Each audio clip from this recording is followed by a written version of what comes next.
મિત્રો, કોરોનાને bye bye કહેવાનો સમય નજીક આવી ગયો છે. દેશમાં ઓક્સફોર્ડ એસ્ટ્રાઝેનેકાની કોવિશિલ્ડને ઇમરજન્સી અપ્રુવલ આપવામાં આવી છે.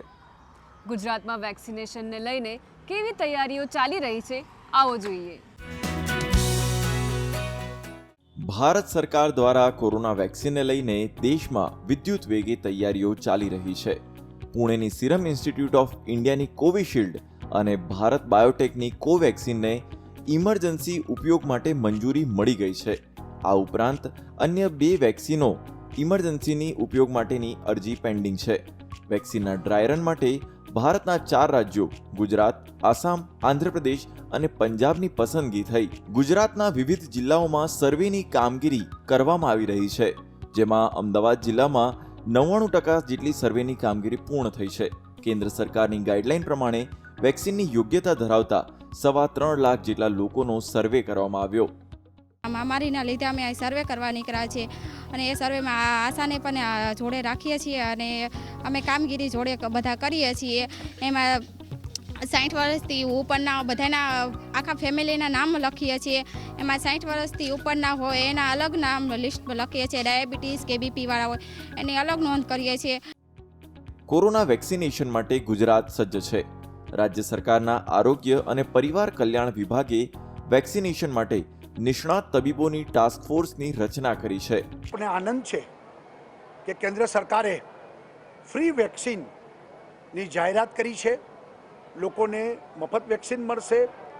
ફાઇઝર કંપનીનું વેક્સિન આજે યુરોપ અને અમેરિકામાં એ આપણે રૂપિયામાં હિસાબ કરીએ તો ખૂબ મોંઘું છે. લગભગ 3000 રૂપિયાનું વેક્સિન થાય છે. એ લોકોને ફ્રી વેક્સિન આપવામાં આવશે. આ જાહેરાત આપણા બધા માટે ખૂબ આનંદની વાત છે. હેલ્થ ડિપાર્ટમેન્ટે જેટલા કેમ્પેન કરેલા છે એ બધા જ ચાઇલ્ડ વેક્સિનેશન માટેના છે. એડલ્ટ વેક્સિનેશન આપણે આટલા વર્ષો પછી પહેલી વખત કરવા જઈ રહ્યા છીએ. એટલે દરેક વેક્સિનેશનની અલગ અલગ ચેલેન્જ હોય છે. અને આ વેક્સિનેશન આપવા માટે આપણે દરેક જેમ આપણે ચૂંટણીના બૂથ છે એ તમામ બૂથને આપણે એક વેક્સિનેશન સાઇટ તરીકે નક્કી કરી છે.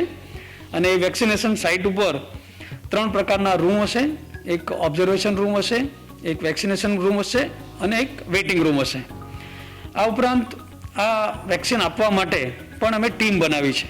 રાજ્યમાં વેક્સિન માટે સૌથી પહેલા 1.13 કરોડ લોકોની જે ફ્રન્ટલાઇન વોરિયર્સ છે તેમની નોંધણી કરવામાં આવી, જેમાં રાજકોટમાં 1,80,125 જેટલા લોકોની નોંધણી થઈ.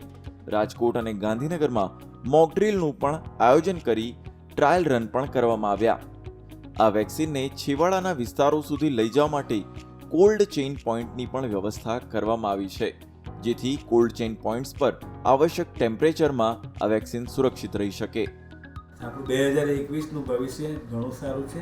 બસ આપણે બધાને વૈજ્ઞાનિકોનો સાથ સહકાર, લોકોનો પણ સાથ સહકાર, ગવર્મેન્ટની પણ આટલી બધી સજાગતા, એમની મહેનત, બસ શુભ શરૂઆત નવા 2021ની કરીએ. એટલીસ્ટ માર્ચ સુધી રાહ જોજો. એટલી અધીરા નહીં થઈ જતા કે વેક્સિન આવીને બધું કંઈ કોઈ આપણી પાસે કોઈ જાદુઈ ચિરાગ નથી આવવાનો. વેક્સિન આવશે, દરેકને આપતા વાર લાગશે. ગુડ ન્યૂઝ ગુજરાત માટે ગુજરાત ટીમનો રિપોર્ટ.